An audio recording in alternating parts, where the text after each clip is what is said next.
Bangladesh, that South Asian country with a population of over 174 million people, is in chaos, ladies and gentlemen. It's on fire. And guess why this Muslim majority country is burning? It's because the economic structure of the country is skewed in favor of the families that fought for the independence of that country.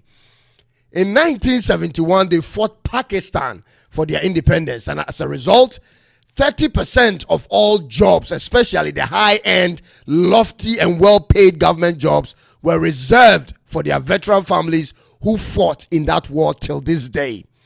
Due to this quota, many ordinary Bangladeshis have had no chance of getting employment in the government sector, and that number is close to 20 million people. In 2018, the government briefly aborted the quota and had it reinstated when no one was watching just a year later. So the students started the protest, and the people at home supported it, which has turned the whole country, especially their capital city of Dhaka, upside down. So far, close to 100 student protesters have been shot dead and many others injured.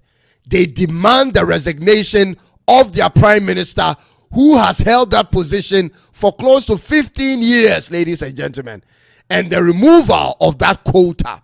Their prime minister is a woman. Her name is Prime Minister Sheikh Hasina Wazid, and she has finally resigned, leaving the military to take over. The protesters have insisted they won't stop until they see that quota law removed. Ladies and gentlemen, this is the golden era of fighting against injustice. This is the era to stand up and say something when it's wrong. The time to sit on the fence is over. And Kenya kickstarted it for Africans. Nigeria has stepped up, and many others will soon follow.